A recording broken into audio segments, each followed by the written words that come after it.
Over the last several months, I've been talking about how toxic people cause betrayal trauma in our lives through repeated adultery and how to deal with their behavioral and character that really just abuses us and ruins our lives. For many, they see these things as playing the victim or taking the victim mentality. I totally believe that when you're being abused and harmed by another person, even just emotionally, you are the victim. But we can't stay there. After a separation and divorce, we need to start working on our emotional healing. That's why now I want to start focusing through the next few videos on your healing. No longer what your ex did or didn't do and how it hurt you, but about doing your part to get emotionally healthy for current and future relationships. Today, we're going to be taking a pulse of your past and current emotional health. But first, let me introduce myself in case this is the first time you're watching. Hi, I'm Jen Grice, author of the book You Can Survive Divorce. I am a divorce mentor and empowerment coach, guiding women to surviving and thriving after divorce. You can find out more about my ministry, my coaching, my books at jengrice.com. Many times, women email me talking about their behavior while in the marriage. It's often described as just as toxic as their spouse's behavior. They want to know if they are the abuser or they feel guilty about the abuse they participated in. I can understand that because as I was getting out of the fog, I started to analyze my own choices and behaviors as well.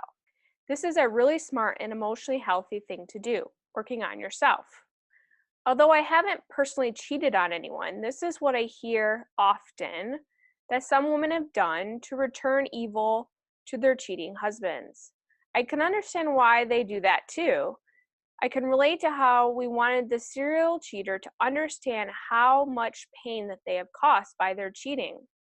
We think maybe if they feel the pain too, that they'll understand and stop cheating, knowing how much it hurts. We think maybe if they feel the pain too, that they'll stop and never do it again. But from what I've heard and understand about toxic people, that's just another excuse that they'll use to continue to cheat. And it gives them more reasons to blame you for the damage in the marriage. It's just like adding gasoline to fuel a fire. In 1 Peter 3, verse 9, the Bible mentions do not return evil for evil or insults for insults. And other versions mention abuse for abuse.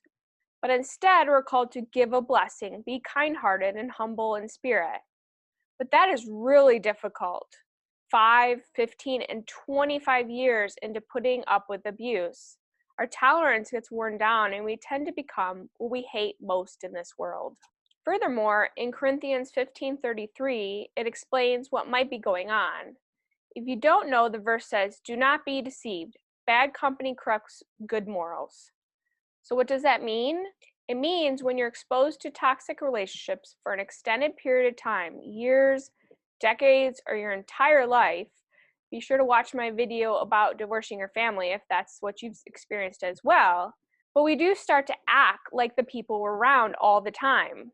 We pick up the ways they handle certain situations, like yelling first before trying to digest the information, pressing the panic button like I talked about in another video, or just because we're always on the defense expecting to be attacked or waiting for the next ball to drop.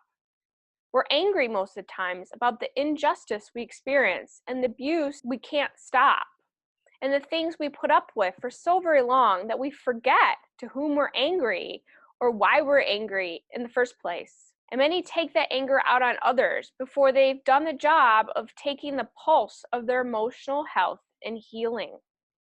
I see this a lot in my ministry. I'm occasionally attacked by even women who are earlier in the divorce healing stages because of one thing I've said.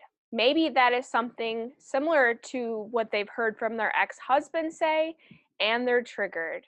One time it was something as simple as me saying we all have the same story, which most people understand what I'm saying and actually find comfort in that. Like saying I'm not alone in what I'm experiencing. But one reader thought I was meaning no one was unique, which I'm sure you know that's not what I meant at all. But a lot of people take their anger out on others or hear something in the sentence that's not meant to be there just because they've heard it from some other person, a toxic person in their past. Another time it was just the phrase, I have boundaries, with someone who hadn't learned boundaries yet. Maybe that word boundaries was used as a weapon, so this reader saw me as trying to control her, even though we, all the emotionally healthy people, know boundaries are a way to live our best lives, not to control other people. I always try to encourage those who want to listen that we need to hear the entire story, get to know someone before we accuse them. I encourage others to watch my other videos before assuming they know me by watching one video. I've gotten better, and I explain a lot more since I started creating videos well more than 2 years ago. Needless to say, I didn't take any of these comments personally.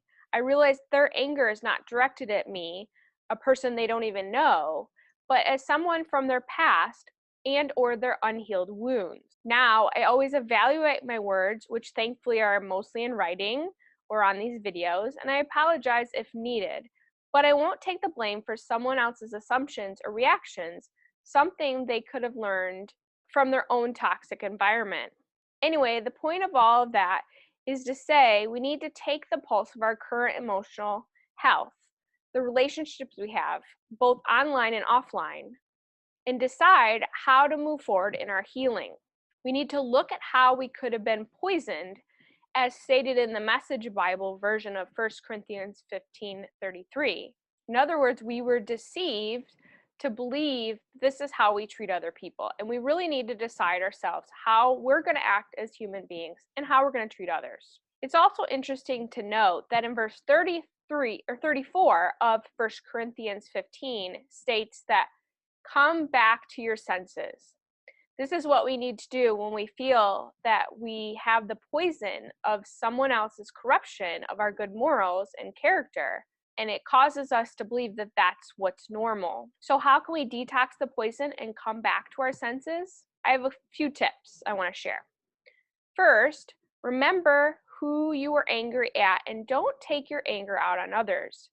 You may have been the victim of abuse, but you don't have to go around hurting and abusing others. You can take your life back and be a person of valor instead of a victim, stronger instead of weak. You can move on to a healthy life and having healthier relationships too. Second, learn your assertive rights as a human being. We all have them. Are you able to see the rights that other humans have?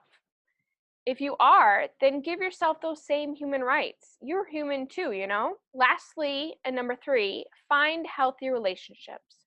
Know the difference between red flags and green lights in relationships. It's not just about finding out what's wrong with people and what things other people need to change. It's working on yourself and accepting people for where they're at in their healing journey as well. We all have our flaws, but look for people who are really trying to be emotionally healthy, who are intentional in how they live their lives. More about this in upcoming videos. So to wrap this up, just remember, toxic people don't choose to change while healthy people do. If you watched everything such far without being offended about something that I've said in this video, you're probably more emotionally healthy than you think you are. You can repent of any abuse that you participated in, any reactions that you had, or evil that you've returned for evil. You are a strong person. You can be better. BTY, better than yesterday. So I hope this encouraged you in some way today. If you have any questions or would like to share your story, please do so in the comments below. Be sure to subscribe so you can join me in the next video. I hope to see you there. God bless.